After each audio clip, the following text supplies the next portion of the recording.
Lula, e que não é relacionado a essa história, mas é uma forma como Lula trouxe de novo essa história da democracia. Ele ligou para o Papa Francisco, agora pela manhã, e ele colocou até no Twitter.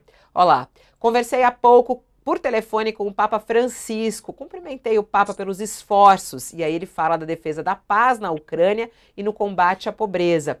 Agradeci os gestos na defesa da democracia em nosso país nos últimos anos. Devemos ter uma audiência no Vaticano nos próximos meses e convidei o Santo Padre para visitar o Brasil. Digo que volta um pouco ao assunto porque volta a falar o quanto ele defende a democracia, e sabemos disso, né? A eleição de Lula teve como bandeira a democracia, é um democrata, né? E por isso algumas pessoas questionam por que Lula teve esse comportamento em relação a Nicolás Maduro, sendo que ele é um democrata. Como é que você vê esse convite de Lula ao Papa Francisco e essa ligação hoje ao Papa Francisco, Kennedy? Notícia importante, né? Uma possível visita do Papa ao Brasil. Esse convite, e o Papa Francisco é uma figura muito importante, muito querida, e tem procurado, numa instituição muito conservadora, que é a Igreja Católica, modernizá-la e aproximá-la mais uma vez dos mais pobres, e ele faz uma defesa da democracia, e é importante uma ligação do Lula em que eles tratem, por exemplo, de esforço da paz lá na guerra da Ucrânia. Acho que tem bastante importância. Em relação ao que aconteceu lá na Venezuela, que você mencionou, que eu falei muito na análise da notícia que eu faço lá com o meu camarada, amigo, companheiro, o José Roberto de Toledo, né? Terça, quarta e quinta. Eu participo terça e quarta, e na quinta é o Thales Faria, que faz com Toledo às 19 horas no UOL esse programa. Nós discutimos muito a questão do discurso do Lula com o Maduro na segunda-feira, a cúpula sul-americana na terça-feira, e as repercussões que houve em relação a esses dois eventos, né?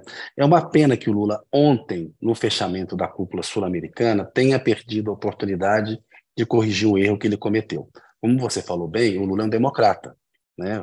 O Lula derrotou um candidato a ditador na eleição do ano passado. Portanto, quando o Lula normaliza uma ditadura, que é o que a Venezuela é hoje, né, ele está fazendo uma coisa negativa e contraditória com a própria história e com a própria campanha que ele travou no ano passado. Acho que ele errou gravemente aí, né? Não é possível, é, não é possível que os feitos que ele tem conseguido na política externa, de fato ele reconectou o Brasil ao mundo em menos de 6 meses, já teve contatos com presidentes, primeiros ministros, chefes de Estado, em número superior ao que o Bolsonaro teve durante 4 anos, portanto acho que esse saldo é positivo, mas isso não dá aval para o Lula normalizar ditaduras. Foi um erro grave, porque a Venezuela de 2023 não é a Venezuela de 2003. Naquele momento, que era o primeiro ano do mandato do Lula, o Chávez havia chegado ao poder havia o quê? 5, 6 anos, 7 anos, né? Havia um processo de transformação na Venezuela. O Chávez dedicou uma atenção a uma pauta ambiental, aos mais pobres, mas havia contradições também, que depois foram se acirrando quando eles decidiram permitir um número ilimitado de reeleição, e o regime se transformou numa ditadura, caminhou para um regime autoritário. 20 anos depois, a Venezuela é um país autoritário, ela não é mais a Venezuela de 2003. O mundo também não é mais o mundo de 2003. A gente falou há pouco no começo do programa que o presidencialismo brasileiro de 2023 não é mais o de 2003, o mundo também não é, a Venezuela também não é. Acho que o Lula, ele ofuscou a importância da cúpula sul-americana, reunir os 12 países da América do Sul, tratar de uma maior integração, né, tanto na questão econômica, saúde, cultural, é muito importante, e a gente não tratou. O Bolsonaro não falava com o presidente da Argentina, que é o nosso terceiro maior parceiro comercial, é o nosso principal parceiro no Mercosul. Portanto, o Lula ele deveria medir melhor o peso das palavras dele.